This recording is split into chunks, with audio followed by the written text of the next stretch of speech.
Hi, good evening, everyone. Welcome. Thank you so much for coming to participate in the discussion with us this evening with DEP and the Army Corps on our Back Bay flooding mitigation study. My name's Allison McLeod. I work with NJDEP's Office of Government Relations, and I'll be your facilitator for this evening. Before we start, just a couple housekeeping concerns. There are bathrooms if you go out in that corridor to the left on your left-hand side.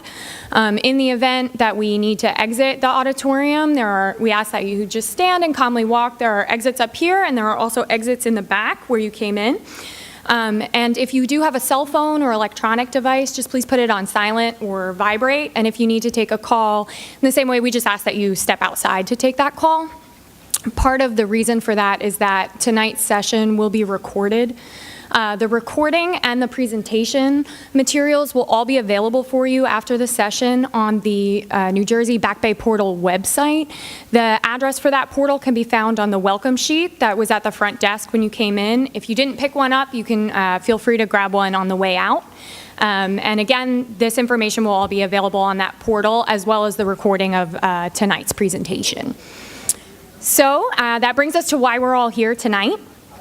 Tonight is primarily a fact-finding and information gathering session for the Corps and for the DEP. So we understand the importance of this study to everyone here, and to that point, we'd like to thank Ocean County for hosting us and for letting us use their facility. We'd like to welcome and thank the representatives from Congressman Pallone's office and Congressman Smith's office for coming out tonight, as well as we have several municipalities represented, municipal officials, councilmen, and mayors. So thank you all for being here. We appreciate your time. So tonight we're going to present to you where we are with the study, right? It's been a while since we've all been able to come together. So right now, what we're going to do is show you our preliminary results, the current study status, and then the rest of the evening is for you to give us feedback and comment. We're really here to hear your reactions to what we present to you. While the study is still ongoing and we might not be able to answer all of your questions completely this evening, we're going to again give you all of our preliminary results. But if you want to take time to comment after tonight won't be the only opportunity for you to do so. We'll hear during the presentation portion a little bit about the formal comment period, but we'll also be accepting comments via email and written comments that you can send to the Corps. The instructions for how to do that are also on that welcome sheet, so that welcome sheet's a good one to hold on to. Any comments that we receive in the next 30 days will be incorporated into our response document. That'll be posted on that portal as well, probably around mid-December. But again, it's not the only opportunity to comment, and we will be accepting that. We're still early enough in the process that your comments will be incorporated into our tentatively selected plan that we'll be developing. So we want to make clear that while during tonight's presentation we will be showing you some possibilities, some options that exist in the universe, nothing has been decided yet. The examples are for you to visualize, and they're just examples and sketches of what might occur, but we will be considering all of your feedback and reactions as we eventually develop our plan. So in addition to myself from DEP, we have some team members on the stage that can introduce themselves.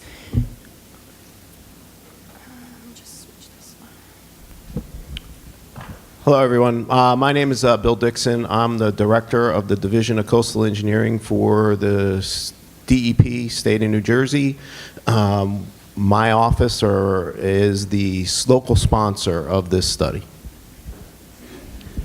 Good evening. My name is Jay Bailey Smith. I'm with the Army Corps of Engineers. I am the project manager for the New Jersey Back Bay study. Hello, everyone. My name is Peter Blum. I'm the Chief of Planning Division at the Army Corps of Engineers, and we're the ones that are preparing this report.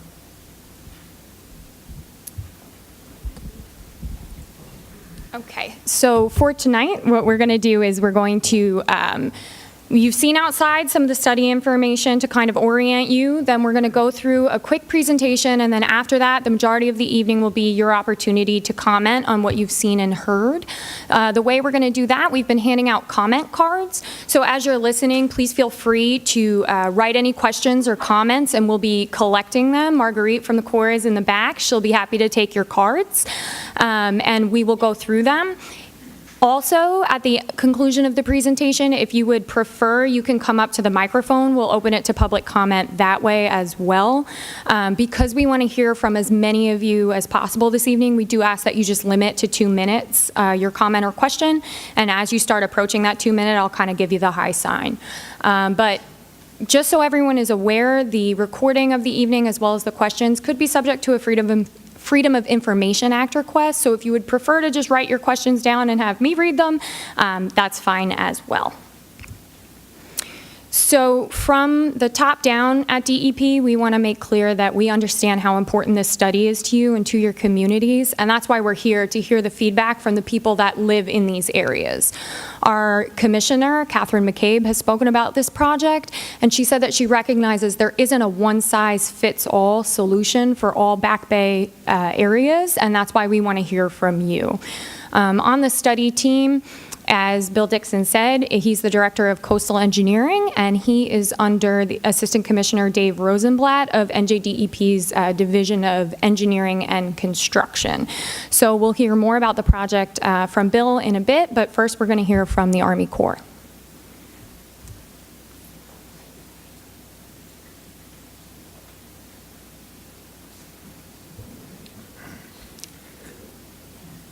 Thanks, Allison, and thanks everyone for being here. Very excited to be here and to be working on this study together with you.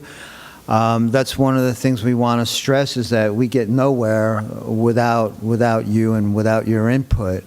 This is the first time we ever had the authority and the funding to study the flooding on the Back Bay area. So everything we've done so far, and in our district, we've got the beaches, the ocean side, covered literally with sand or about to be, all the way from our district boundaries at Manasquan Inlet all the way down through Delaware. So, but some of the same areas that are protected by that are also vulnerable to this Back Bay studies, to the Back Bay flooding. So, you know, very important that we address this. Very important partnership that we have with New Jersey DEP. I have to thank the DEP, but they've been, you know, lockstep with us every time we needed something. They've been right on the job, and we needed a lot. We needed funding. We needed their half of this funding for this study. So it's been going very well so far. So it's an important opportunity. It's the first time we ever had this opportunity, and we just want to hear from you. It's also very important. Sometimes it's hard to understand what your exact risk is, so we have a lot of information so that you can kind of tell, you know, what the risk is that you have, so that you can understand the problem and also become part of the solution. So just wanted to say thanks. So next up, I guess, is Bill. Thanks, Pete. So the Division of Coastal Engineering, or the State Shore Protection Program, is there to administer beach nourishment and coastal storm damage reduction projects throughout the state, to provide protection for life and property along the coast, and to preserve coastal resources. How does this thing work? Oh, there it goes. And we're able to do this through the Shore Protection Fund, and that fund, we receive $25 million annually from the real estate transfer tax. That's what enables us to partner with the Corps of Engineers. What partnering means is really a funding partner, and we partner with the Army Corps of Engineers for this study. This study is a 50-50 cost share. There is no cost to any of the municipalities or counties for this study. The reason why the department is willing to fund and spend this money for this study is we need to find out the answer from the Army Corps of Engineers as to what they can do to assist the state and the local municipalities with flooding from the bay, and just how I'm sure a lot of you are from this area and have seen the beach nourishment projects that have been done and are ongoing. Those projects started this exact same way, with a study and various steps to get to construction. So we started with a study there to determine what the Corps of Engineers can do to storm surge and erosion on the ocean front. We're asking for the same thing here from the Corps. What can you do to assist the state and local municipalities? This is a large-scale issue. It can't be accomplished just by the Corps, it can't be accomplished just by the state, and it can't be accomplished just by individual municipalities. So this is going to need all levels of government to work together towards a more resiliency for our state.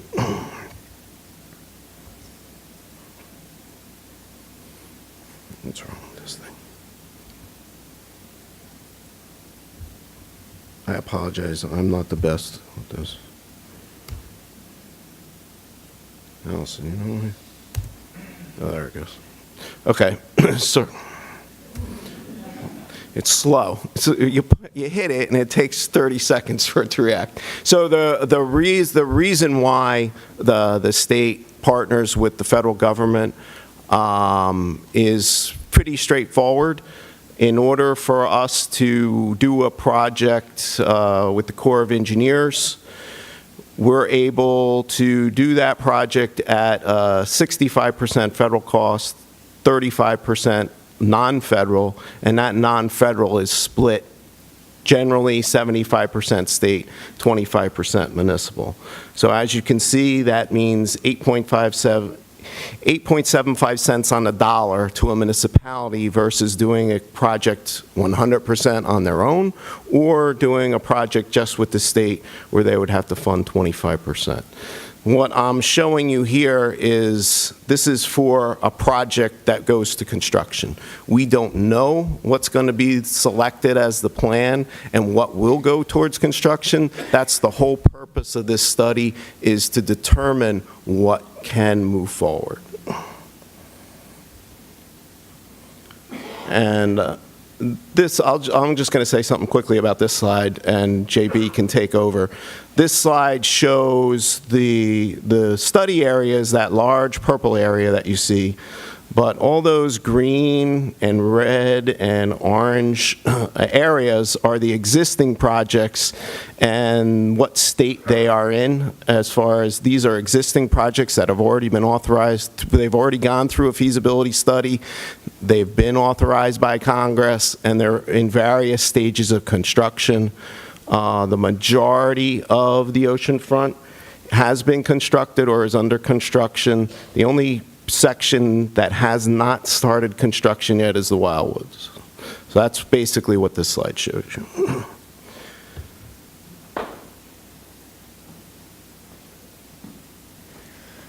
Thank you, Bill, and welcome once again to our public information meeting for the New Jersey Back Bays study. We have a very large study area here stretching from central Monmouth County down to Cape May County, which includes the coastal lakes. We will talk to you today about some of the preliminary strategies that we're looking into for this study.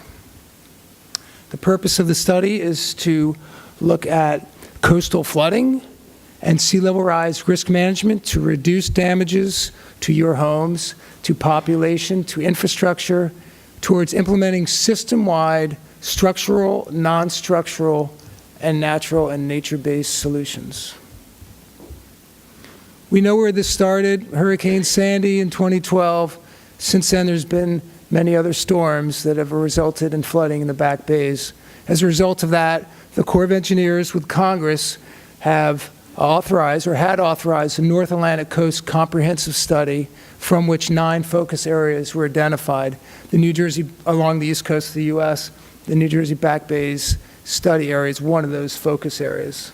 So there are problems with flooding along the east coast as well as the Gulf Coast.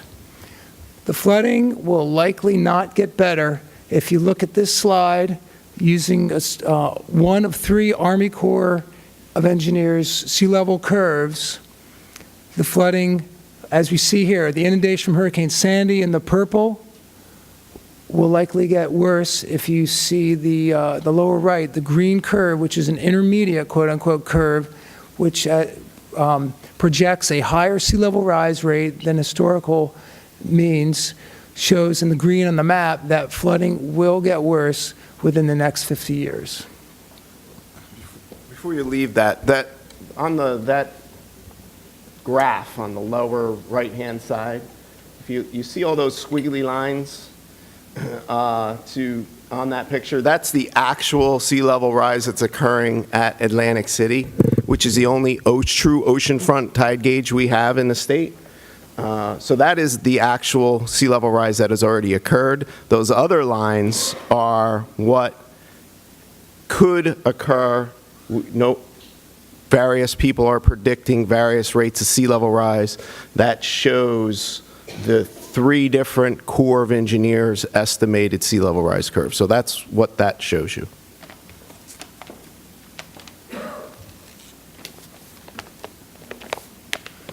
So, in talking to folks earlier, there are a lot of concerns about flooding and a lot of different aspects to the flooding and how to solve those problems. What that comes down to in this slide is making some tough choices about coming together, working together to identify strategies, both from the federal, the state, and the municipal level, as well as homeowners and stakeholders in the public, to limit the risk from this flooding. You may have heard of resilience. Resilience means different things to different people. The Corps of Engineers looks at resilience as the ability to anticipate, prepare for, adapt to changing conditions such as sea level rise, and withstand, respond to, and recover from storms. So resilience is a holistic effort at both the federal, the state, and the local municipal level. We're looking at identifying strategies on different scales. Many study accomplishments. We're so proud of what we've accomplished, including outreaching with the public, the stakeholders, and other environmental agencies. We've performed a number of technical analyses on which we can base the preliminary strategies. This includes looking at management measures and identifying alternatives as a combination of those measures. We've looked at a hard way at the economics and the benefits, as well as the costs that factor into the identification of those alternatives. We've also taken a hard look at modeling some of the water levels associated with storm surge barriers, natural and nature-based features. We're taking a hard look at that, as well as sea level change. Environmental impact and NEPA compliance is so important. We also have a robust review process, and we've garnered support from all levels, as well as a steady funding stream.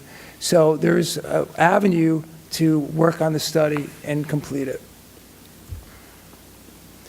We abide by a process in the Army Corps of Engineers. It's a very simple 6-step planning process where you identify problems and opportunities, look at the existing and the future conditions, and then you formulate, evaluate, and compare alternative plans toward the selection of a tentatively selected plan, which is scheduled for December of this year.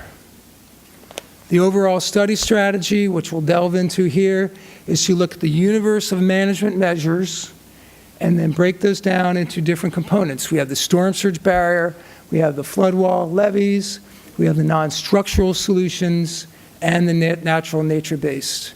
We then add technical information such as economics, cost, modeling, design, sea level rise, environmental analyses, until we identify a tentatively selected plan to manage risk in the study area. That's our first major step in December.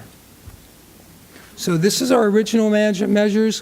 When we last met in a public meeting 2 years ago, all these are on the table. The solution ultimately will look at different components, the universe of all components. Again, the storm surge barriers, the flood walls, the non-structural, the nature-based, because each one of those components have different attributes. So we really need to take a hard look at all of those components. So let's dive into some of the structural measures that we're considering at this time.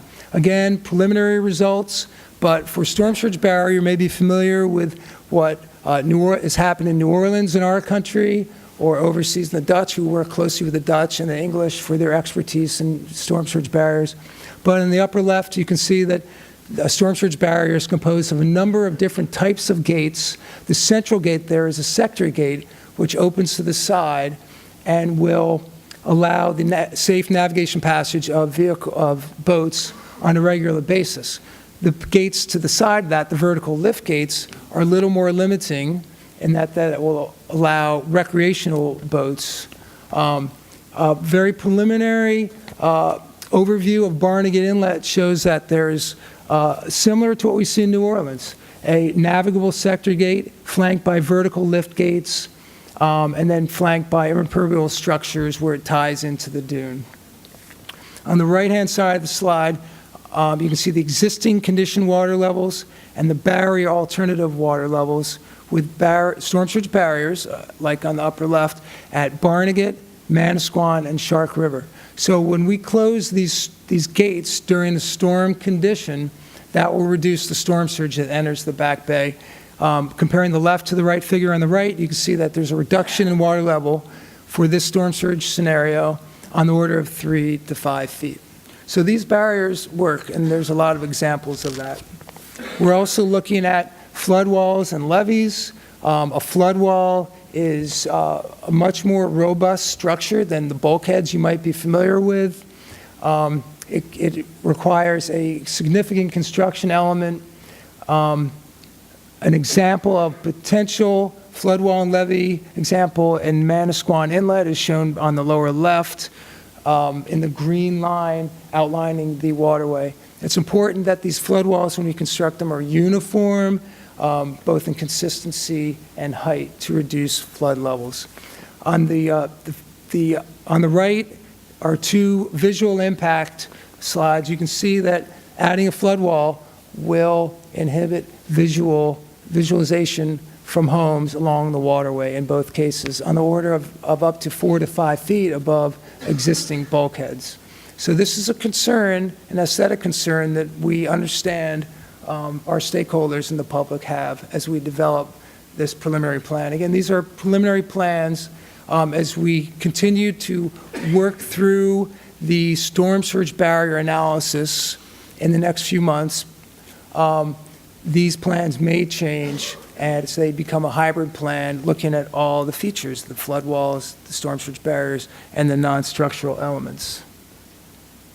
So this is a potential solution for the perimeter or the flood wall and levee plan to date. Without incorporation of the consideration of the effects of storm surge barriers, you can see that the potential for placement of flood wall and levees for the southern study area on the left, as outlined in the blue line, is pretty significant for the southern barrier islands.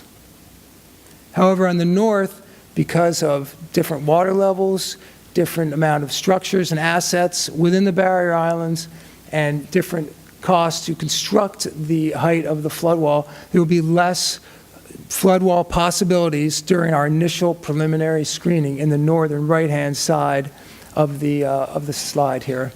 Also notice on the mainland, the potential for flood walls have not been identified with this preliminary screening process. That's not to say what will happen in the future as we continue our process, but at this point, that is the case. We're also looking at non-structural analyses. At this point, we've weeded that down to identify the best practices we can identify. That includes both elevation, as seen on the upper right, floodproofing and ring walls, as well as acquisition and relocation. We're going to recommend, again, these non-structural solutions in combination with structural measures to formulate economically justified hybrid plans. So what Jay just outlined is two basic concepts. One is, how do we keep the floodwaters out structurally, or how do we adapt to allow the floodwaters to continue in areas? Those are kind of the two basic concepts here. And he will also discuss nature-based features, but these are concepts that are being moved forward through this study. I want to stress, no decisions have been made on whether we're building a flood wall or not, or whether we're building a surge barrier, or where it will go. None of those decisions have been made yet. This is all part of what is being moved forward with the study. So. Thank you, Bill. So natural nature-based features, or NNBF, are in the study consideration. We are looking at two types of NNBF possibilities, including living shorelines and including the use of these features at unarmored shorelines adjacent to infrastructure, as well as in complementary fashion to the structural measures. We have our ERDIC laboratory and their Engineering with Nature program looking at unique ways of incorporating NNBF into the nationwide shore protection program, including habitat benches, where we added a bench to the bottom of a flood wall for habitat value, as well as textured concrete so that faunal beings can latch onto the concrete. So the Army Corps uses a set of categories to evaluate and compare the impacts of planning alternatives. The categories under consideration in the New Jersey Back Bay study include national economic development, regional economic development, environmental quality, and other social effects. Proposed construction projects must maximize national economic development benefits. So that's the top bullet there.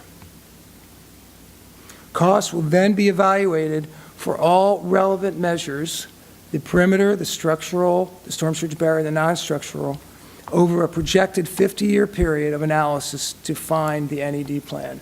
So we take a hard look at the benefits and the costs in the National Economic Development Plan for all alternatives to identify a selected plan.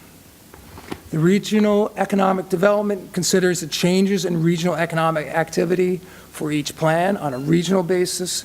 The environmental quality criteria considers both beneficial and adverse changes in ecological and cultural resources, and the other social effects, which is a one-all, be-all, and somewhat fluctuating, includes such things as life, health, and safety, and community impacts. So all these accounts are important, but what it comes down to is a national economic development plan where we evaluate coastal storm damages over the next 50 years if no action was taken, and also estimate coastal storm damages from storm surge with the proposed project in place. So we compare with and without the project, which will add to measure the justifiability of that project. So again, we want to maximize the economic development benefits associated with the National Economic Development Plan by benefits minus costs, and you might be familiar with the benefit-cost ratio, which is the benefits, NED benefits, divided by the NED costs. So we're looking at at least a parity of 1 for that benefit-cost ratio. Here are some of the different elements that make up the benefits and the costs. Preliminary analyses indicate that the benefits are greater than the cost. That's what we want to see, and that's what we hope to see, but that's what the reality shows this far in the process, and that justifies a project. So getting into the process, a lot of comments about, how long is this going to take? We have been very diligent on coordinating, collaborating with the public, with stakeholders, with agencies throughout the 3-year process. You can see in the lower right, September, that's where we are now. So going forward, We are in the feasibility study process. We started this in April of 2016. You can see in the green, the next big milestone is the tentatively selected plan milestone in, again, December of 2018. That's what we're doing, all these analyses we just discussed to identify all the alternatives, to identify a tentatively selected plan. We then will release a draft report in the spring of 2019 for your input, your commenting, and such, which we can incorporate into the ultimate final feasibility report and environmental impact statement in 2021. So this is a 5-year study at this point. Originally it was 3 years. Because of the study area scope and size, it's been increased to 5 years at this time.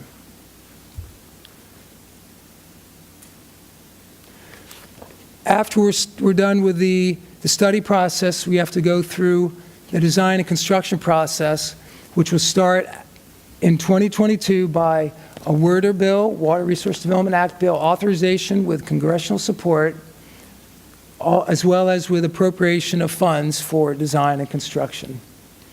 We then initiate design and construction as estimated to be in 2023, and initial construction will commence in 2026. So I know that is a number of years from now, but that is the process which takes. We're diligent in trying to get there. And as you know, Bill mentioned, we got there with the oceanfront projects. We're going to get there with the Back Bay projects. The environmental compliance process is yieldy. It is something that takes a great amount of attention to consider. So we will have an opportunity to develop a draft report and a final environmental impact statement for your and the agency's review and input, looking at the environmental effects of all the different alternatives as well as the selected plan. So it's the environment and how we abide with some of the different rules and regulations shown in the green circles is absolutely important. We've also reached out with a number and established a number of cooperating agencies, the Army Corps, of course, the Environmental Protection Agency, Fish and Wildlife Service, National Marine Fisheries, so they can have a closer look and feel and collaboration process with the Army Corps as we move forward with the study. So I'd just like to thank you for your listening and participation in our preliminary findings tonight, and would like to turn the microphone back over to Allison.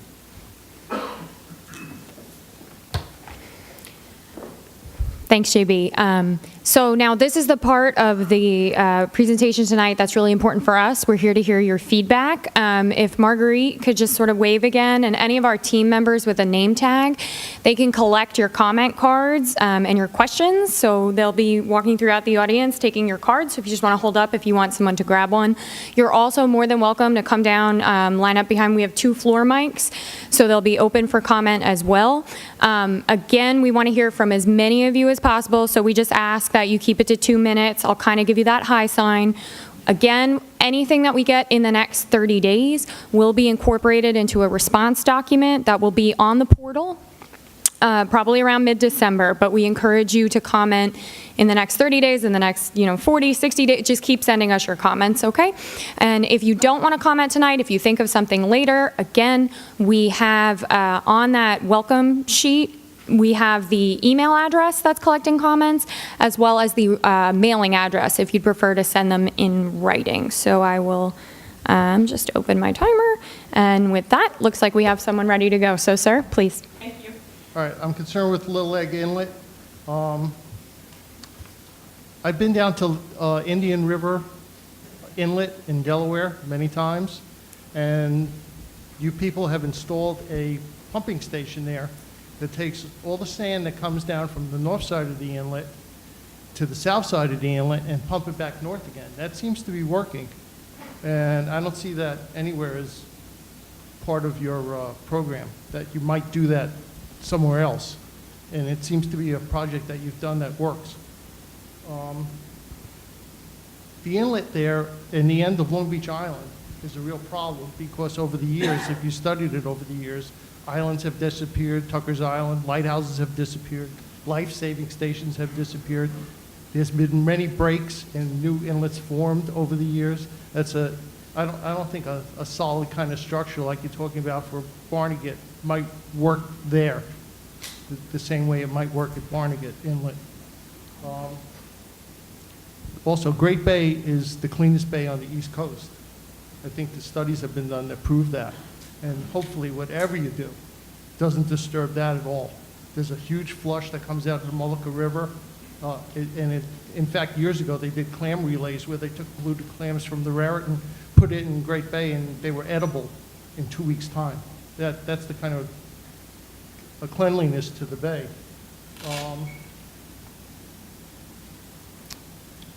I have a little pet peeve, and that's the destruction of the marshes by jet skis and boats going through passages that are less than 200 feet wide at top speeds, and you can just see it over the years, just destroying the marshes. No one does anything about that.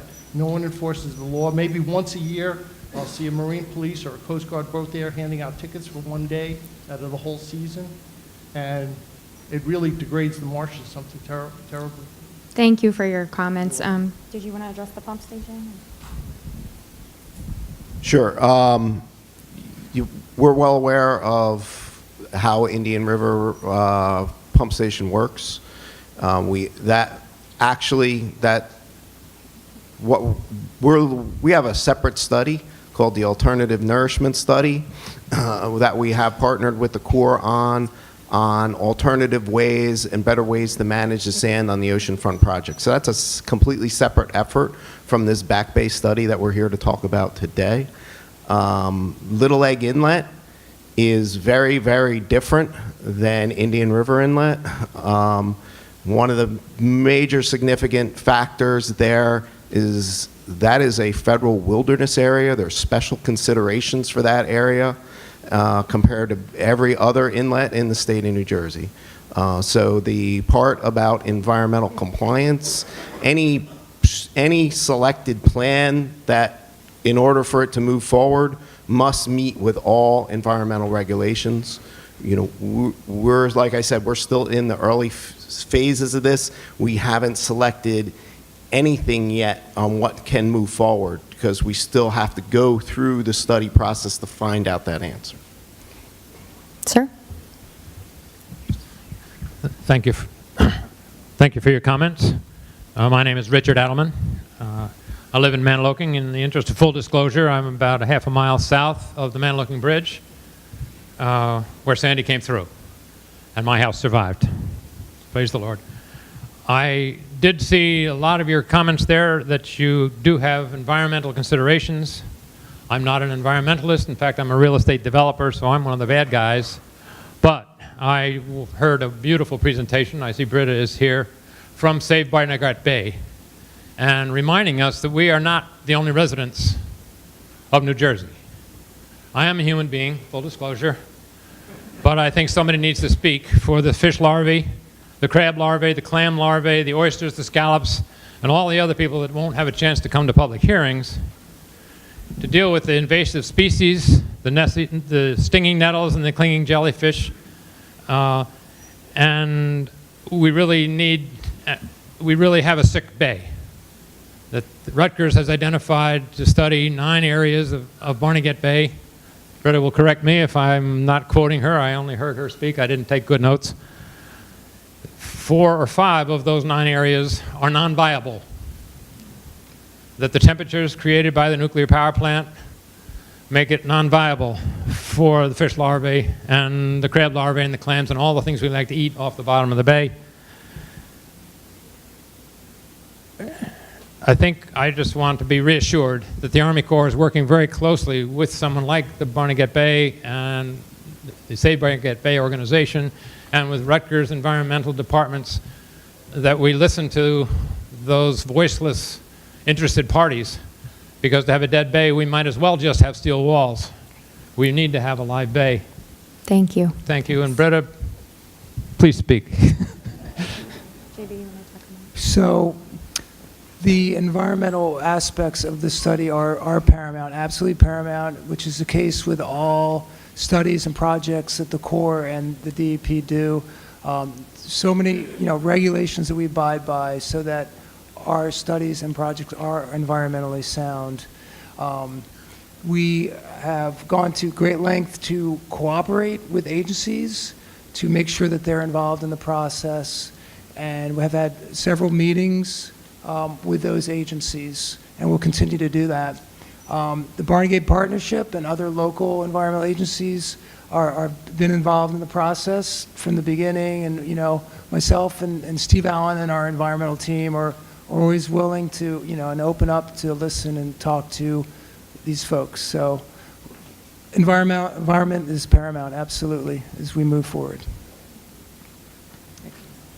Thanks, JB. My name is Tom Fody. I'm here to represent Jersey Coast Angle Association. I represent a lot of different groups and wear a lot of different hats. Yeah. Well, I'll just hold a while and give it to the next person standing behind me. I call it the consequence of good intentions. We do things because we think the outcome will be beneficial. I mean, beach replenishment we think is beneficial, but it has environmental impacts to the fish and the fishermen up and down the coast. So when we look at what's going on in Barnegat Bay, one of the things we built was the South Jetty. We completed that about 15, 20 years ago, and it changed the whole ecology of the bay again. The same way as when we built the canal, the same way as when we put Oyster Creek on there. Everything has an impact on what we do. We immediately noticed the flooding more in the back bays. I mean, Loveladies started flooding, Seaside Park. I mean, I've been going to the beach. I didn't grow up here. I grew up in Brooklyn, but I've been going here since I was in the hospital in Fort Dix, recovering from Vietnam, and basically spent most of my time after 72 here, fishing Barnegat Jetty. And you can see the difference of what's happened in the last 40 years. Levels are higher. Levels are higher, not even on the Northeaster. When I live on the water, so I look at my dock, and it's been there since I moved in the house in '79, and we looked at it, and you can see the water is always higher than it was when we started. And that's to back up the bay. When you built the jetty, you didn't build it with the consideration of what the impact of the backup would be. You changed the ecology there, you changed the flow of the water. Right now, we only turn over water in Barnegat Bay, 3.5 times a year? And that's one of the other problems. We have all these new flows coming in, all the wetlands that when I first came here were basically wetlands are houses now. So that's impacting everything else. So when you do all this, we got to take that in consideration. I will put written comments in later. I'm just going to get off this for 2 minutes, but thank you for starting this. Thank you. Hopefully it doesn't take as long as the last project did, and we don't need another hurricane to push the button to get the money to do this. When we start in 2026 or whenever you're going to do 2023, that we start moving along a lot faster than the other one. We start in '98, and we didn't do anything until 2012. Thank you for holding the hearing. Thank you. I'm going to do one from the cards, and then we'll go to you, sir. Considering the size of the study area, will there be multiple project sites with individual benefit cost ratios that stand alone, or will there be one project that gets approval or doesn't? So will it be several smaller projects, or will it be one large project? So, as I said on the slide, we're looking at incremental construction opportunities. We don't want to go out and build one huge construction project. So we'll do things incrementally, maybe start some of the more beneficial projects with greater value sooner than other projects. So we're definitely looking, not only comprehensively, but also on a smaller scale. And there are other authorities that we can look at some of these smaller opportunities if the Back Bay study doesn't, it's not included in the Back Bay study. There's CAP authorities, small continuing authority programs, planning assistance to states. So yeah, we're looking at both the big picture and the smaller picture. Thank you, sir. Yes, my name is Brick, B-R-I-C-K, Wenzel, W-E-N-Z-E-L. I live in Lavalette. My claim to fame is I'm married to Britta. I'm a commercial fisherman, so it's always nice to speak right after Tom, who represents the recreational community. My request this evening is to make sure that somewhere in the plans you have a pipe considered to be placed in Brick Beach Do you know where Brick Beach is? The northern part of the Barnegat Bay Island. It's in between Point Pleasant Beach and Lavalette. That's public property, so it's owned by Bricktown, state of New Jersey. That would add to the flow between the ocean and the bay. It would help with the hucks that are currently not meeting the Clean Water Act standards. The economic benefit of that area to increase the flow would be extremely beneficial because basically there are very few businesses that are successful in that narrow point. In the aquacultural area in the back, behind Maniloking, we have oyster beds. The oysters don't grow as fast as they do in other areas of the bay. So if we're able to increase the flow in that area, that would be extremely beneficial also. You have to look at it like when we put the canal in. That was beneficial to Ocean County and to the boating community. I am confident that if we put in some type of pipe to allow the water transfer, with a gate valve that is, allow water transfer from the ocean to the bay and vice versa, that would be extremely beneficial for Ocean County, the tourism industry, and the community at large. Thank you. Do you want to comment? I don't think we're prepared to give you an answer on something of that magnitude here, but we do appreciate your comment, especially as it relates to water quality. Please follow up and send an email to us also on that as well, sir. I appreciate that. So we can formulate a proper response. Okay, sir. Hi, my name is Emil DeVito, Manager of Science and Stewardship for New Jersey Conservation Foundation. And I really appreciate this opportunity to learn about your project. And I only... Okay. Oh, You, can't hear me? yes, you're...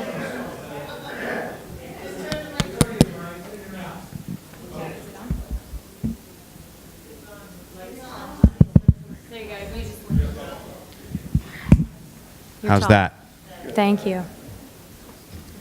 Emil DeVito, New Jersey Conservation Foundation. Thank you for this opportunity. I'm not an engineer. I couldn't begin to, critique your proposal or the task that's in front of you. I can appreciate, though, as a scientist, how complex it is and how difficult it's going to be to make these decisions. I just had one thought, and maybe you've already thought of it, but when I looked at that storm surge barrier that you showed a picture from Louisiana, I guess it was, and I can envision one of those in one of our inlets or something, and tying off to the dunes or tying off to the high ground, going up and down the barrier island. It seems like when we have these large storms, new inlets open up, right? So there's this frequency of new inlets opening up in unpredictable places. And you could probably predict how often that's going to happen, per any given storm based on what's happened in the last 100 years or so. And it seems like if a new inlet opens up, it could ruin the predictability of one of those storm surge barriers. So I just think you need to have some sort of, when you do this cost-benefit analysis, you need to have some additional, you have to turn over every rock, grain of sand to figure out unpredictability, additional risk, error bars in these cost-benefit ratios, because I don't think they can just be a simple ratio like, oh, this one's 2 to 1 and this one's 2.2 to 1, and so we're going to build the one that's 2.2 to 1, because it might have a much less chance to actually work if something goes wrong. So I think there's got to be a way to add all that stuff in. Maybe you're already thinking of all that in as many ways as you can, but I just encourage you to that's got to be the most important thing, is to stretch your minds and think of all the things that can go wrong. Thank you. Thank you. And we actually have a comment related to that from the audience as well, that asked, how do you do the economic analysis and determine if a plan is justified with a BCR of greater than 1? So, JB, if you just want to speak to that quickly, and then we'll go to you. Sure. So, that's part of the reason why we need some significant time to perform the analysis for the back bay study, because we want to, cross every T, dot every I. with respect to storm surge barriers and the potential impacts that they have. You know, speaking with our hydraulic and engineering team, the impacts from storm surge barriers, at least for flooding on either side, is rather local. In respect to your thought about breaches are always a problem with storm surge and such. But, you know, as we build a barrier with storm surge barriers, it's also important to tie in to into the adjacent dunes. You know, as Bill and Pete mentioned, we have a really robust oceanfront program of dunes, so we have to ensure that those are of an adequate enough height to work in tandem with the storm surge barriers to prevent breaches, absolutely. And in terms of the economics and the assessment of benefits versus costs being greater than one, I'm not sure what I can add above what we just said, which is that we use the National Economic Development Plan to compare the benefits to the costs. So we look at each alternative. We look at the flood risk reduction without the project or the barrier and with the barrier on both, you know, smaller scales and larger scales. And each one is different because there are different assets or residential structures behind, you know, within different areas behind each barrier. So the BCRs may be different for each of the barriers. I don't know if I answered your question, but Yeah, we had the slide shown before as to what the different benefit categories are. Bob Seltzer's our economist in the back, and he can be available to answer some more questions or add to it now if you want to. But we did find, this is interesting to me, that if you look at the Back Bay, the entire study area, what did we come up with as an average annual damages? Was something like $12 billion, was it? Yeah, so there's a very high amount of damages accruing every year. So if you there's have, a very I'm sorry. significant problem there. If you have more specific questions, like we said, also, we will be available by email too to speak to that, or if after you want to speak to the Army Corps economist, Bob, he's here as well. Yes, I'm Bob Seltzer, an economist with the Corps. As far as conducting the economic analysis for comparing benefits and costs, a good example would be a perimeter wall in a certain location. To determine the benefits for placement of the wall, we'd look at first on an average annual basis, what damages in terms of damages to structures, contents, infrastructure, vehicles, what damages would be expected to occur over the next 50 years, or a period of analysis without a perimeter plan in place, a flood wall or levee. Then using modeling, we would look at, with the flood wall levee in place, how much would the damages be reduced, the expected damages be reduced because of the plan of improvement. That would give us an estimate of the benefits to be provided by the perimeter wall, and then we would compare that to the construction and maintenance costs for the perimeter wall, ultimately come up with an annual estimate of benefits versus the annual costs for the perimeter plan, compare the two. If the benefits exceed the costs, the project is considered justified. If the costs exceed the benefits, the project is unjustified. And that is used as the determining factor to see if we should be going forward and recommending, for example, a perimeter plan in a certain location. Thank you, Bob. So do we save more by building it than it costs to build? Sir, you've been waiting so patiently. Thank you. Okay. Am I on? Good. All right. My name is Jeff Backenthal. I'm from Toms River. And I just want to say a couple things. The consideration that should be used is there has to be some kind of storm water cleaning as well going on. There's far too many nutrients getting into the bay, causing algae growth and, you know, killing things on the bottom of the bay. And as as far as I'm concerned, I think you guys blew the opportunity over where it was washed out by Sandy in Maniloking, because I've seen like bathymetry on the bottom of the bay, and where that is a natural inlet. So it's going to be a place you're going to be repairing, repairing, and repairing. And on top of that, it doesn't allow, I mean, that would allow the flush of the bay to become, you know, bigger and shorter time. Also, it would increase the salinity up at the top of the bay, you know, allow oxygen levels to go up so we see less jellyfish. And another point I want to say is when you're doing these the hard structures, horseshoe crabs are a very important species, and you really need to figure about their breeding grounds before you put a hard structure up. You know, these animals are so important to you, you have no idea. And, you know, and this area, you know, mid-Atlantic states are prime breeding ground for this animal, and it really needs to be taken in consideration.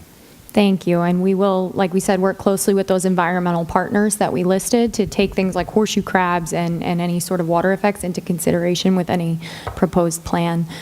Just quickly, a comment. There was a question about if any of the team members live in coastal environments. I can only speak for myself, but yes, I'm on the coast in the study area, had to move my car in a high tide with an east wind, so I want to assure you that we are committed to the best plan for the greatest protection, and I'm not the only one on the team, so thank you for that. So we're locals, I promise. Okay, your comment? Hi, I'm Terry Saya. I live in Seaside Park. I've lived there all my life in the summer, and now I'm a full-time resident. I appreciate everything everyone's saying about preserving our beautiful bay and everything that lives in it. But I want to focus on something more short-term that hopefully the Army Corps and the state can help us with. Almost every Bayview Avenue, and I live on Bayview Avenue in Seaside Park, is flooded because the tide rises and the water comes in through the outflow pipes and it comes up through the sewers. It doesn't come over, on the most part, over the land. From most of Seaside, from South Seaside Park, all the way up to Bayhead and Maniloking, the water is rising, coming back in through our outflow pipes because there's no shutoff valves anymore. So how can you help us more immediately, because the rain doesn't fill up our streets on Bayview Avenue. The water doesn't come over the land. The water comes up through the outflow pipes, and we've been asking the county for a while to help us fix this.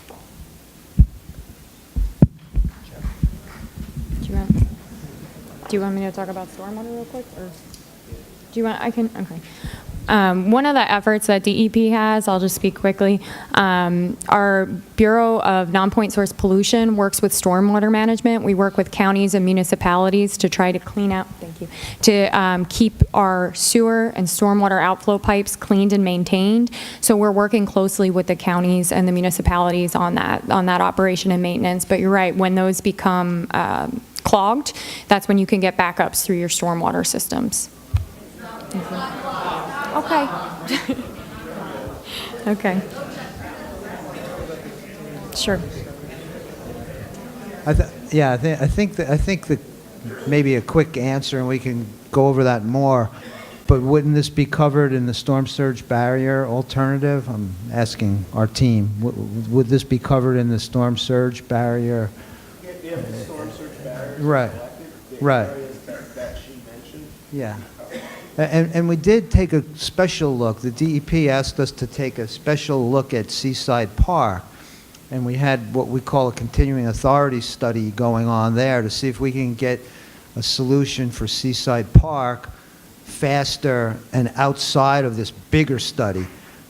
But so we did take a look at it.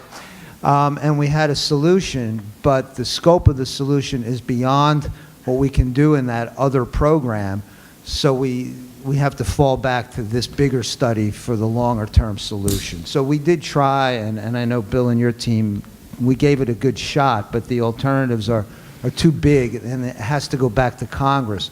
The reason we're in this big long-term study is because whatever answers we get from this, we have to send back to Congress, and then they have to have a separate congressional authorization for the construction here. So it has to be very comprehensive. So that's the short answer, and we could talk some more, though.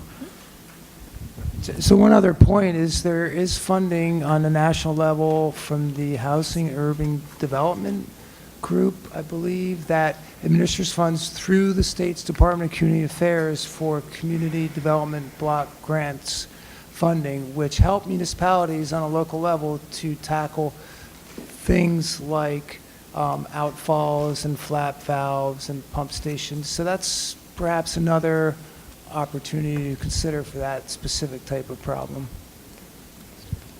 Sir? Community development block grants, is that what you were looking for? Okay.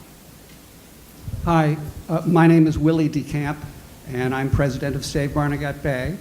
And we have many, many questions, including the one just raised about Seaside Park. We have a lot of experience in that subject, not that we know the answers. But one question that I'd like to express is, you will have noticed more strongly than anyone else, probably, that it's hard to disentangle oceanside considerations from bayside considerations. And if you have barriers in the inlets, then they're only going to be as effective as the integrity of the dunes and walls along the coast.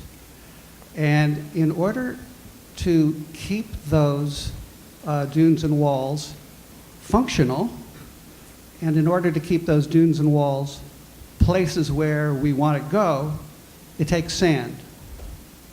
So over the generations, you're going to have to replenish the sand there. If you put walls in everywhere, people are still going to want a beach. So my question is, after how many replenishings do we run out of sand? Like Miami is said to have run out of sand. Because that has an economic effect also, and people may just, what people may want to optimize is how long can we continue to have ocean beaches given the limited amount of sand we have. Thank you. Well, so yes, you're right. Sand is a resource, and it's limited. And as Bill mentioned, we do have another study that goes on, that's going on, it's been going on, about how to best preserve the amount of sand that's in the system, how to use it more effectively, and we are also looking at new offshore borrow areas as well. So I think the short answer right now is to agree with you. We do have a constraint. We don't have enough sand to replenish all those beaches for the next 50 years, and so we are looking for more sand as well. And does your report generate numbers with respect to that subject? I think Brian's in the back. He's got all those numbers off the top of his head, I think. But yeah, we do, and just wanted to say thanks for that, because we know that is a problem. And your opening statement was right as well. What we do on the ocean side really does, it needs to be preserved for the back bay areas as well to stop the breaches. So, right, Jeff always tells me that too. Okay, a quick question from one of the cards. Will the EIS compare alternative plans with the tentatively selected plan in December? Yes, and Steve Allen is waiting to answer that question.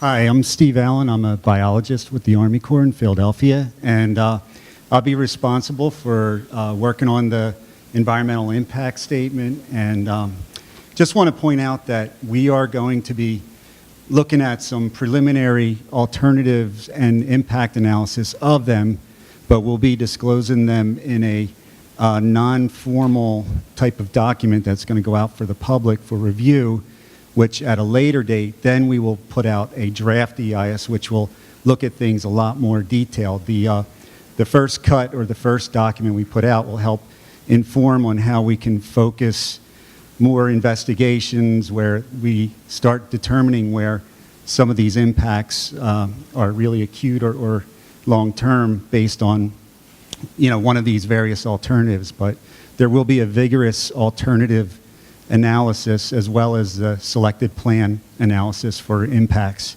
as well as mitigative measures. And, Right.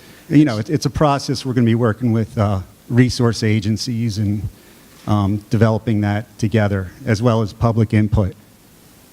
Thanks, Steve. Your question? I'm Eileen Crane, Just Little Lake Harbor. I'm married to the gentleman that came up before. My question is, and I'm not an engineer, but and it ties into his question with the levees and the dunes, that if you put a levee across Barnegat Inlet, the water has to go someplace, right? And so hopefully you're building things tall enough that it holds it back and nobody has to put the finger in. But if you look at the bottom end of Long Beach Island in Holgate, that's all part of Edward Forsyth Preserve, and they didn't allow any dune, and rightfully so, didn't allow any dune building down there. And so that whole area is not protected. And therefore, it leaves that whole area open to a breach, coming into Little Lake, into Great Bay, which is a pristine bay, and all that water backflowing into there and bringing a lot of salinity into there that's not there now. So how does that get addressed? Well, I'll just start off by saying, we agree, and we're looking at all of the inlets as a system. So I'm going to pass the microphone over to my friend Jay here. So we have a technical term in the Army Corps. It's called a constraint. Yeah. And that's a huge constraint. And that is what we're trying to work around, constraints like that to find a solution. And that, in part, identifies why the study takes some time. But you're looking at different scenarios, like, for example, all the gates being closed at the same time, all of them being open at the same time, or no gates at all. So there's different, like, switches that we're looking at, switching it on, switching it off to see what the impact is, Each one impacts. Yes, right. So I don't think we have that answer yet, but we're going to find it in the next month or so, right? Yes, I thought. We have to, because we can't come up with a tentatively selected plan that's going to have an impact somewhere else. Yeah. So we wouldn't want to do that. Okay. Thank you. And Pete, that was actually someone else's comment, is do you consider any negative effects that might come elsewhere from an area that you're trying to fix? So as Pete said, yes, we would need to consider that, and we can't cause negative effects somewhere else. A quick question from the audience, and then we'll go to you. In the congressional authorization or the water bill, will there be funding to not only undertake the selected measures, but also to undertake any associated environmental mitigation that might be required? Yeah, the WRDA is what we call a project authorization, and that will authorize the project. It doesn't appropriate funding. So we need a separate funding appropriation to go ahead and implement it. I do know that both senators and all 4 congressional districts have been supporting this, both in terms of the authorization and the funding. So I think when we come out with a tentatively selected plan, it's time for you to, really stress your support for that. So that's about the word. So if the tentatively selected plan requires mitigation as part of the plan, that will be part of the authorized project, and that would be, funding would be required not just for the project, but any mitigation as well. Thank you. Sir? Hello, my name is Kenny Hillman. I'm from Point Pleasant. I live on the Beaver Dam Creek, which is a little tributary off of the Metedeconk River. And I'd written a question on the card, but I thought it would be easier to articulate it. Is there anything being done more short-term to bring the condition of the waterways back to pre-Sandy conditions? I mean, I appreciate everything that's going on. It's longer term. It's more focused on preventing catastrophic impact from big storms. But with the rising tides that, we're experiencing much more regularly now since Sandy, I mean, has that been looked at by any entity, or any other study? Is anything being done along those lines?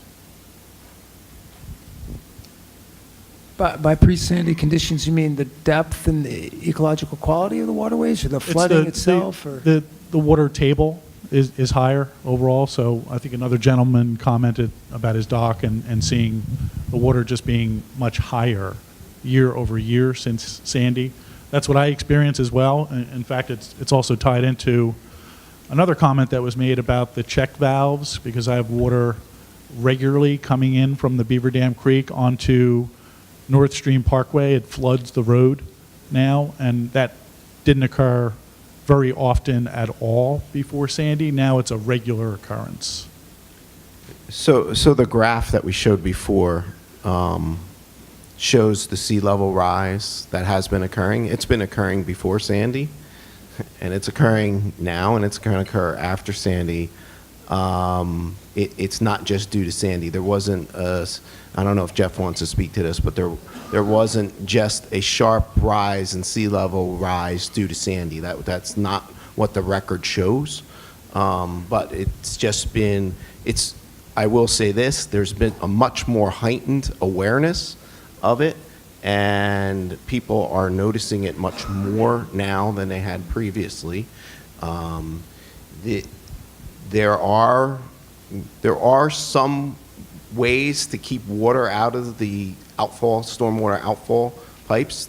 That's more of, right now, a local responsibility, who's ever responsible for maintaining those.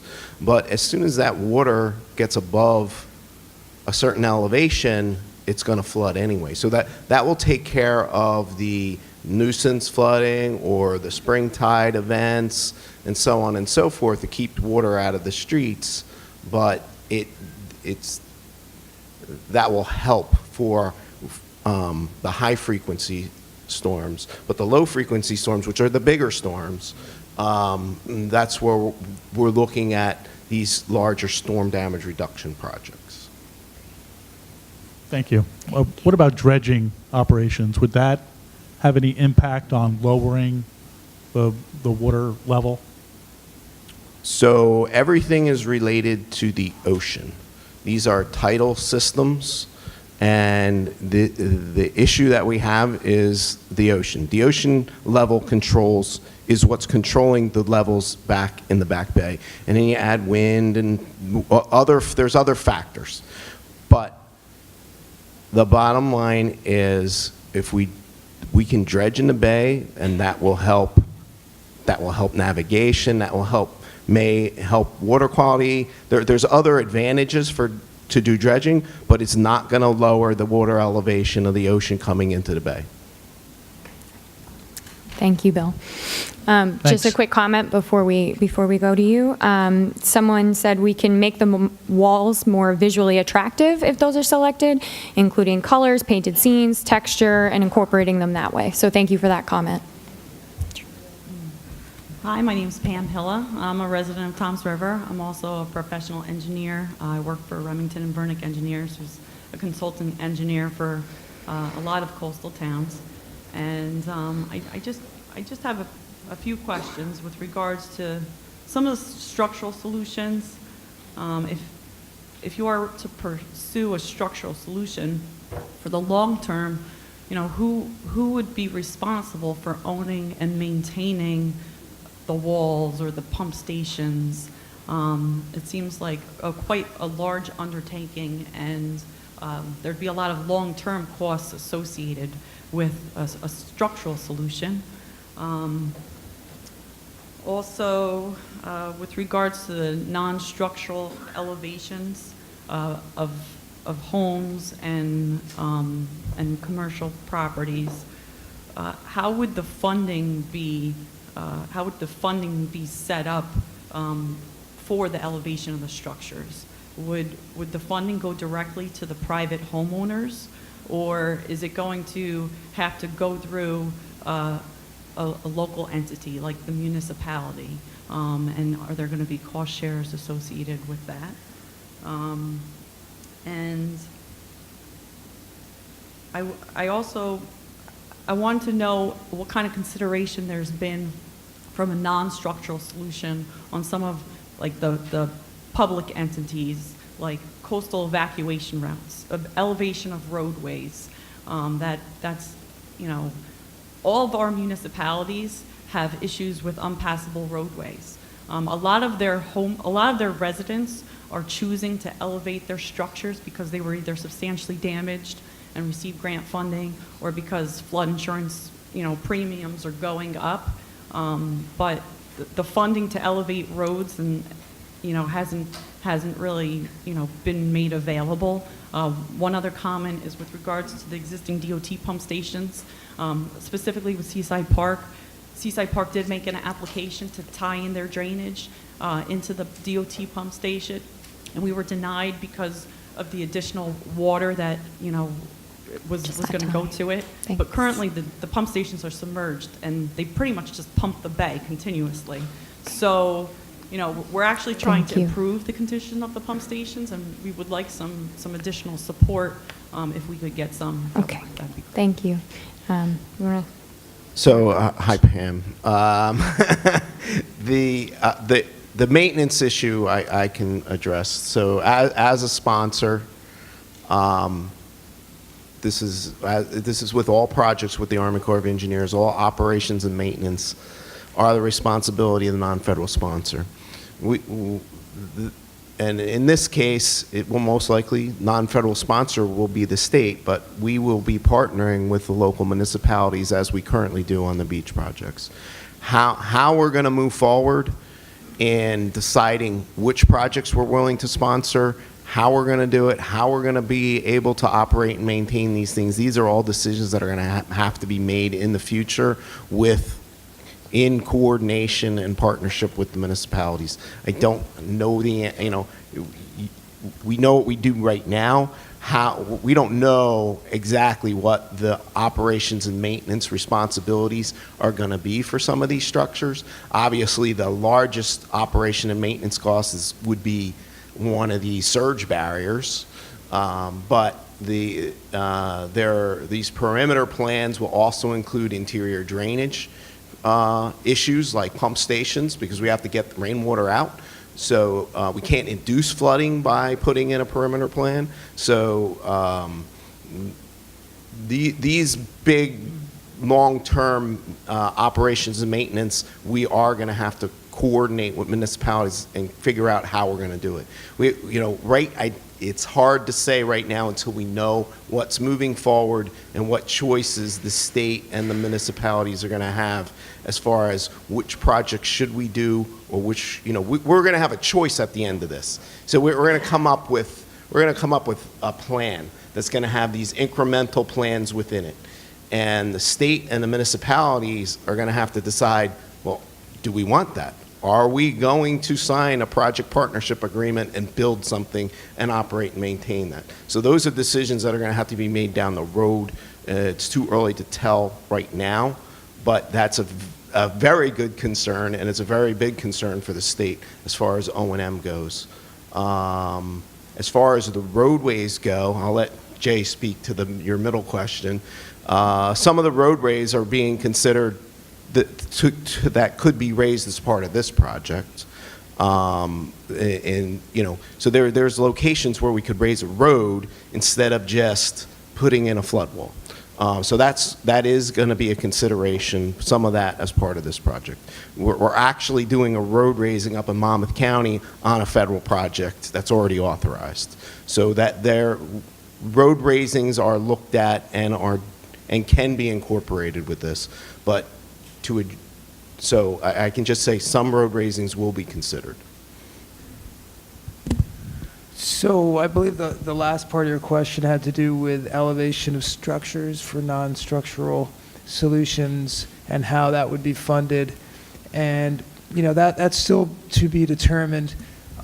We took a hard look at what examples of non-structural elevation of structures on a federal project in a coastal zone, and that have been constructed, and we found that there haven't been any in a coastal zone. The closest to that is southwest coastal Louisiana. So we're using lessons learned from that. There are a lot of applications like on a interior riverine elevation basis that we could look at. But my understanding is that if the elevation is part of the selected plan of the federal project, that funding for that would come from the federal government.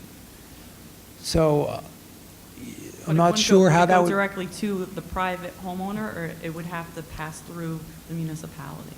I think it's directly from the federal government to the entity that's raising the house. I can't say that for sure, but I do not believe it would go down to the individual homeowner level. So would it be like an optional, like So- non-structural solution? People have the option to elevate their structures, or everybody's required? So Pam, those exact questions are the exact questions I've already posed to the Corps. I have those exact same questions, and hopefully we're going to get those answers as this thing moves forward. Thank you. And I know you've been waiting. Just a quick note. We are in the facility until 8. But again, if we don't get to your comment tonight, I know I have a stack here. So we will be incorporating them in that response to comment document. We will review every comment. Sir? Chuck Appleby, Seaside Park, along the bay. I'd like to thank you for doing an environmental impact statement on the project. As you know, the New Jersey Department of Transportation spent around $380 million on a crappy project that doesn't work, and they did it on a 2-page categorical exclusion, which was ridiculous. So I'm glad you're doing that. But is there a comparable project to this that has been completed recently by the Corps of Engineers?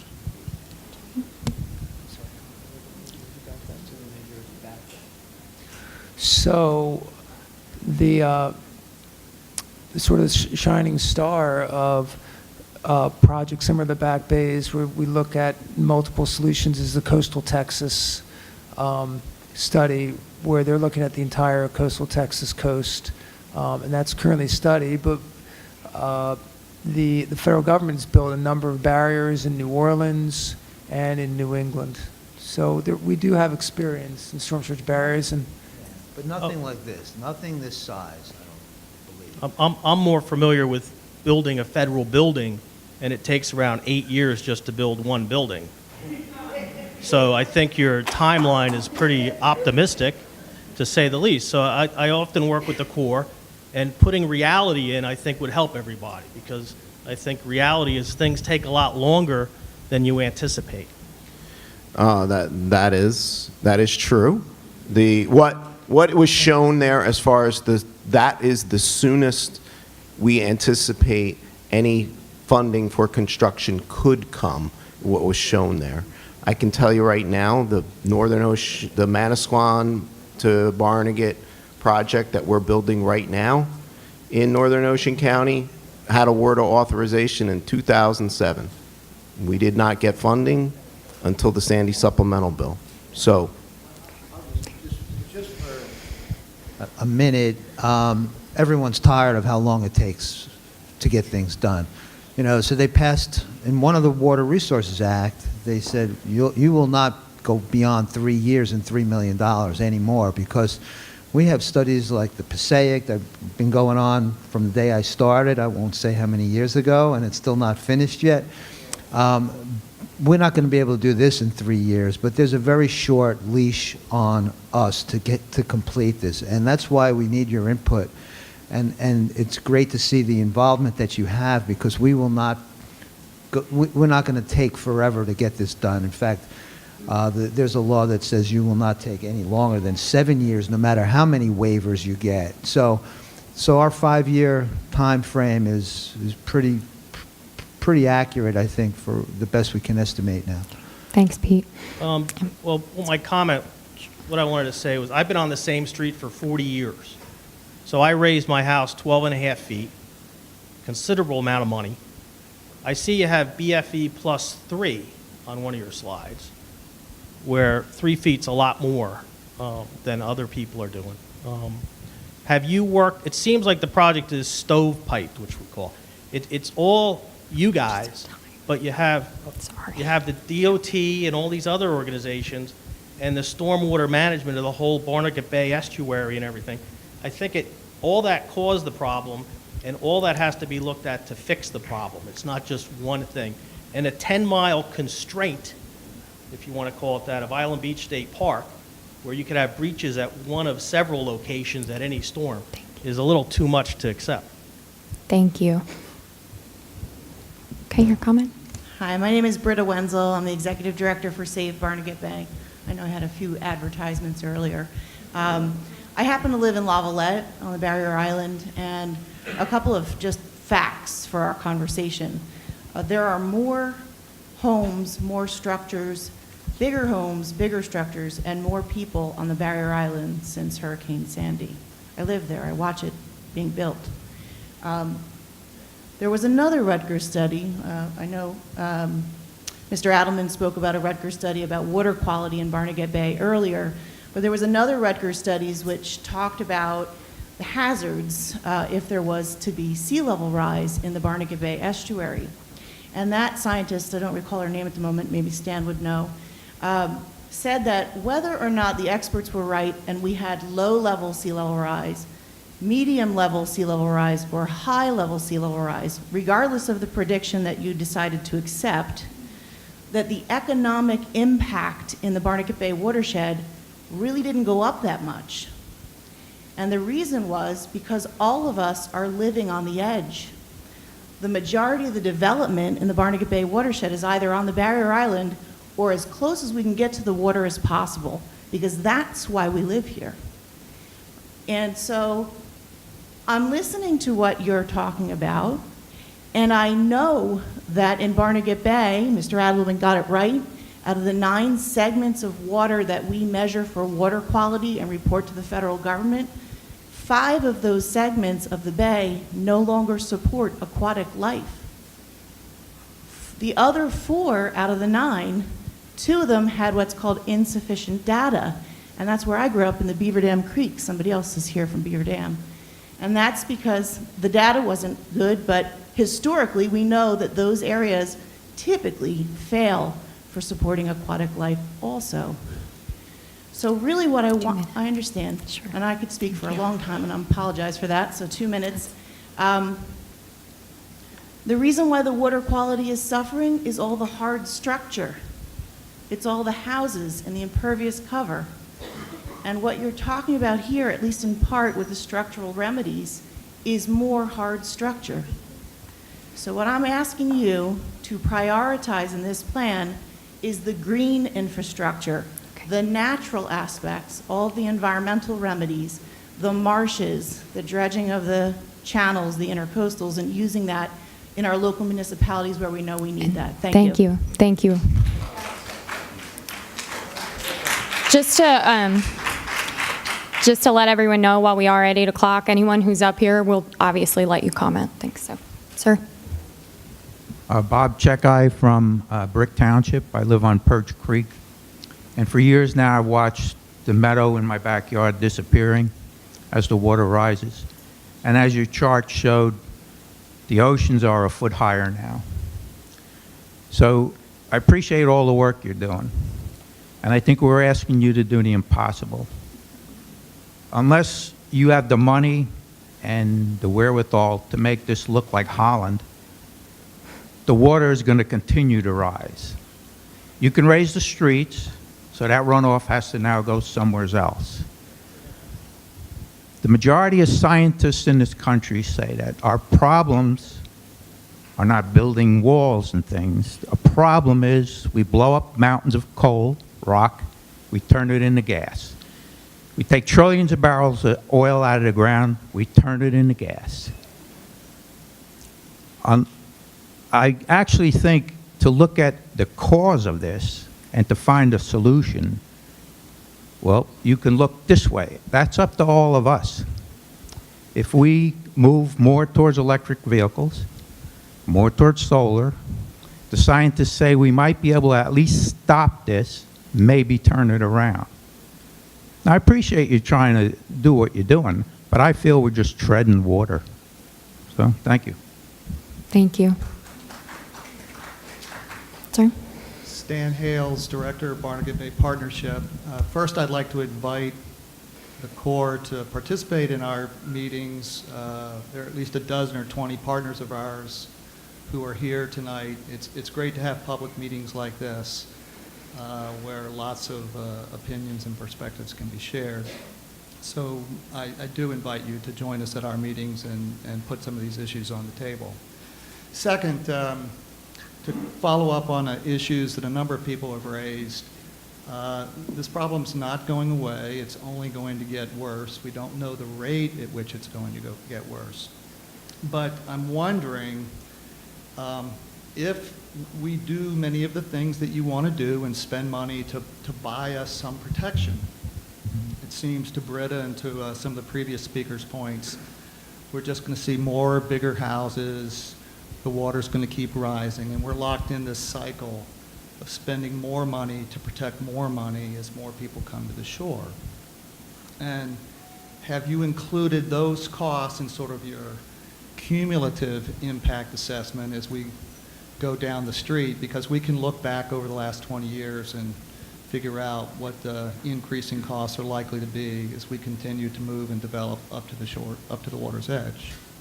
And second, this may reduce the risk from the water's edge, but we're not doing much as quickly or as thoughtfully or perhaps as fast as we need to reduce the risk on the land. And, you know, land use isn't the state or the federal government's responsibility, but it seems to me, you know, if we're going to spend all of our monies to do these kinds of things, we also need to look at what can be spent locally to reduce our very real risk. You know, there's a great rush to put people back in their homes after Sandy. I think we all understand that. But at the same time, you know, I grew up in North Carolina. I lived in Charleston when Hugo went through. This is going on again and again and again. Thank you.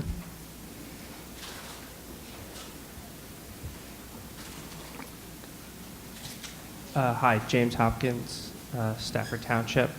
I actually have a quick question for you. I'm really curious and concerned about funding. And I'm sure you've talked about this ad nauseum, both here and privately. But I think you said it was like 65% of funding is going to be federal. But that's, you know, subject to congressional authorization, right? How sure are you that the funding necessary to fund all these construction projects and these continuous studies is actually going to be there when we need it, given that, you know, talking about Sandy, we're coming up on 6 years, that money still hasn't been properly allocated. So what assurances can you give us that the funding for these construction projects, for all this work that you're talking about doing, is actually going to be there? Thank you. Right now we're in the study phase, and you know, it's a year-to-year decision that Congress makes and OMB makes, but so far there's been a lot of support for this study. There's very few of them around the Corps of Engineers, and this is because this was an offshoot of Sandy, one of the focus areas that came off the North Atlantic Coast Comprehensive Study. It has gotten a high priority. And we do keep in touch with all the congressional districts, and they've been very, very supportive, as well as both Senate offices. So I can't say what's going to happen on a year-to-year basis, but so far, so good. Thanks, Pete. So I think what Pete was referring to is that we're confident in being able to complete the study and the funding for the study. Once the study gets completed and a plan is selected and all the costs are identified and so on and so forth, there's going to be very hard decisions as to whether or not will Congress fund it? Will the state of New Jersey partner with the Corps to build it? Will municipalities support building it? These are all unanswered questions that we won't know, and it takes a feasibility study to start the conversation and to determine what the federal government could do, and then choices have to be made by what's called the non-federal sponsor as to whether or not what we can or will fund. Thanks, Bill. And last but not least, sir. Hi, my name is George Casimos. I'm from Toms River. The engineering part, you guys got that. The 10-year part, that might be 10 years. And again, it's going to come out like it's your fault, and it's not your fault. But 10 years is unacceptable to maybe get it started to kind of get there. So who do we talk to? One person at DEP and one person at Army Corps of Engineer, and then we'll kind of get our elected officials and our local officials and everybody get together and say, what do we have to do to push this forward? And the accounting guy, can we get the accounting guy to basically say, correct me if I'm wrong, is if we put ourselves in a bathtub, we're going to have a less probability of flooding, FEMA's going to have to remap us, and our BFEs are probably going to get lower. Does that sound reasonable? Well, that cost savings that we're going to save, we're going to wait 10 years to get this. Let's try and get that cost savings and take it out of our flood insurance premiums. Instead of going to FEMA, let it go to Army Corps of Engineer to actually fund it. So we don't need funding. We could just take our money from it. Is anybody thinking about that? So that is part of the agency collaboration that we discussed earlier, working closely together with FEMA to integrate the Back Bay study and our coastal storm risk management program at the Army Corps of Engineers with FEMA's flood hazard mitigation program. It's a difficult task, but that is on the docket for our study to interact with FEMA. Your other concern about the first point you made. Who do we talk to at ACOE? Like, who's a contact person that has influence and then we could talk to, and we'll get a bunch of folks here that want to see it. We have a lot of gray hair here. We want to see it before we die. And you know, I mean, it sounds funny, but it is. I grew up in Passaic County. I remember reading about it as a kid, the big tunnel. I don't want to be there, and we want to help you. This isn't about criticizing you guys. I want to help you and get you some political people and everybody else and kind of do that. So I would appreciate that, and maybe somebody also at the end and talk, and we'll get some people together and kind of do that. So if we do it before 10 years, maybe 5 years, that would be something awesome that we can do. That would help Thank us. you. We do outreach ourselves, so. We'll definitely help you, and we'll do whatever we can. Thank you. Thank you. And Allison will tell you, we were accepting all comments, and we're going to respond to them, so we can give you a more succinct answer on that question as well. Yep. Thanks, JB. Thanks, everyone here. And thank you to you all for coming tonight. Like we said, this was really a time for us to hear your comments and concerns. It's not the only time. Please feel free to send them via email, via those public comment cards. If you have any more that you want to leave with us, anything in the next 30 days, we'll put in that response document. But we will accept all comments, all questions. Thank you. Everyone have a great night.